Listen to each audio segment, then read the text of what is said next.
CM ಕಚೇರಿಗೆ ಮುತ್ತಿಗೆ ಹಾಕೋದಕ್ಕೆ ಬಿಡದಿದ್ದಕ್ಕೆ ವಿಪಕ್ಷ ನಾಯಕ ಆರ್ ಅಶೋಕ್ ಗರಂ ಆಗಿದ್ದಾರೆ. ಪ್ರತಿಪಕ್ಷಗಳ ಹೋರಾಟವನ್ನ ಸರ್ಕಾರ ಪೊಲೀಸರ ಮೂಲಕ ದಮನಿಸ್ತಾ ಇದೆ.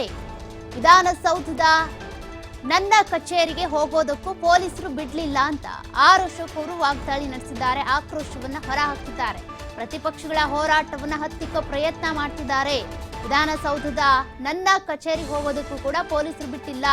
ನನ್ನ ಕಚೇರಿಗೆ ಯಾರು ಬೀಗ ಹಾಕಿದ್ದು? ಡಿಕೆ ಶಿವಕುಮಾರ್ ಕಚೇರಿಗೆ ಬೀಗ ಹಾಕಿ. ರಾಜ್ಯದಲ್ಲಿ ಪವರ್ ಇಲ್ಲ, ಕುಡಿಯೋದಕ್ಕೂ ನೀರಿಲ್ಲ, ಡ್ಯಾಂಗಳು ಖಾಲಿ ಹೊಡಿತಿವೆ. ಕೊಟ್ಟ ಕುದುರೆ ಓಡಿಸದವನು ಶೂರನು ಅಲ್ಲ, ವೀರನು ಅಲ್ಲ ಅಂತ ಆರ್ ಅಶೋಕ್ ಅವರು ಕಿಡಿಕಾರಿದ್ದಾರೆ.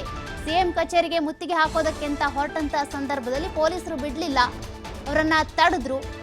ಅದೇ ರೀತಿಯಾಗಿ ಒಂದಷ್ಟು ಜನರನ್ನ ವಶಕ್ಕೆ ಪಡ್ಕೊಂಡ್ರು, ಬಿಟ್ರು. ಈ ರೀತಿಯ ಹೈಡ್ರಾಮಾ ಕೂಡ ಆಯ್ತು. ಈಗ ಆರ್ ಅಶೋಕ್ ಅವರು ವಾಗ್ದಾಳಿ ನಡೆಸಿದ್ದಾರೆ. ಕರ್ನಾಟಕದಲ್ಲಿರುವಂಥದ್ದು ದೇಶದಲ್ಲಿ ಎಮರ್ಜೆನ್ಸಿ ತಂದು ಪತ್ರಿಕಾ ಮತ್ತು ನ್ಯಾಯಾಂಗ ಮತ್ತು ವಿರೋಧ ಪಕ್ಷಗಳ ದಮನ ಮಾಡಿದಂಥ ಪಾರ್ಟಿ ಇರೋದು. ನನ್ನ ಆಫೀಸು ವಿಧಾನಸೌಧದಲ್ಲೇ ಇದೆ. ವಿರೋಧ ಪಕ್ಷದ ನಾಯಕನ ಆಫೀಸು ನನಗೆ ಹೋಗಕ್ಕೆ ಬಿಡಲಿಲ್ಲ ಅಂದರೆ ಇದೊಂದು ಗೂಂಡಾಗಿರಿ ಸರ್ಕಾರ, ಪ್ರಜಾಪ್ರಭುತ್ವ ದಮನ ಮಾಡಿರುವಂಥ ಸರ್ಕಾರ, ಪ್ರಜಾಪ್ರಭುತ್ವದ ನಂಬಿಕೆ ಇಲ್ಲದ ಸರ್ಕಾರ. ಅವ್ರದ್ದು ನಮ್ಮನ್ನು ಬಿಟ್ಟಿದ್ರೆ ಅವ್ರಿಗೇನು ಪ್ರಾಬ್ಲಮ್ ಏನು? ನಾವೇನ ಕಾಂಗ್ರೆಸ್ ಅವ್ರ ರೀತಿ, ಸಿದ್ದರಾಮಯ್ಯನವ್ರ ರೀತಿ ವಿಧಾನಸೌಧ ಬಾಗಲ್ ಕಲ್ಲುಡಿದ್ರ, ಕಾಲಲ್ಲಿ ಓದಿದ್ರ? ಏನಿಲ್ಲಲ್ಲ, ನಮ್ಮ ಸಂಸ್ಕೃತಿನೇ ಅದಲ್ಲ. ಎಲ್ಲ ದುಡ್ಡಿಲ್ದವ್ರು ಅವ್ರು ಬೀಗ ಹಾಕಬೇಕ್ರಿ. ನಾವ್ಯಾಕೆ ಬೀಗ ಹಾಕೋಣ? ನಮ್ಮ ಸರ್ಕಾರ ನೋಡ್ರಿ, ನಮ್ಮ ಸರ್ಕಾರ ಇದ್ದಾಗ ಯಥೇಚ್ಛವಾದಂಥ ನೀರು, ಫುಲ್ ವಾಟರ್, ಯಥೇಚ್ಛವಾದಂಥ power, full power, surplus power.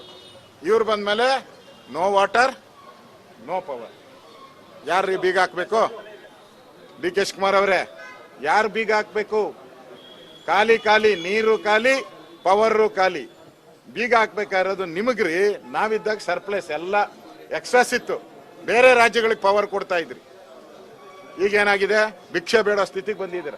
Siddaramaiah ಪೆದ್ರ, Bommai ಪೆದ್ರ ಅಂತ ಅವರೇ ಜನನೇ ತೀರ್ಮಾನ ಮಾಡ್ತಾರೆ. 8 ತಿಂಗಳಾಯ್ತು ರೀ ಬಂದು. ಬೀಗ ಹಾಕ್ಸ್ಕೊಳೋ ಸ್ಟೇಜಿಗೆ ಬಂದ್ಬಿಟ್ರಲ್ರಿ ನೀವು ರೀ. 8 ತಿಂಗಳು ಸರ್ಕಾರ ಬಂದು ಖಜಾನೆ ಖಾಲಿ ಆಗಿದೆ ಅಂತ ಬೀಗ ಹಾಕ್ಸ್ಕೊಳೋ ಸ್ಟೇಜಿಗೆ ಬಂದಿದ್ರಲ್ಲ. ನಿಮ್ಗೇನಾದ್ರೂ ಮಾನ ಮರ್ಯಾದೆ ಇದೆಯನ್ರಿ? ಗೌರವ ಇದೆಯನ್ರಿ? ಧೈರ್ಯ? ಅದೇನೋ ಹೇಳ್ತಾರಲ್ಲ, ಕೊಟ್ಟ ಕುದುರೆಯನ್ನು ಏರ್ಲಾರ್ದವನು ವೀರನೂ ಅಲ್ಲ, ಶೂರನೂ ಅಲ್ಲ. ಈಗ ಹೇಳ್ತೀರಾ ಕುದುರೆಗೆ ಲಗಾಮ್ ಇಲ್ಲ, ಕುದುರೆಗೆ ಮೇವಿಲ್ಲ, ಕುದುರೆಗೆ ಶೆಡ್ ಇಲ್ಲ, ಕುದುರೆಗೆ ಮೈ ತೊಳೆಯೋನಿಲ್ಲ, ಕುದುರೆಗೆ ಮಾಲಿಶ್ ಮಾಡೋನಿಲ್ಲ ಅಂತ ಹೇಳ್ತೀರಾ. ಇದಾ ನೀನು ಕೇಳೋದು?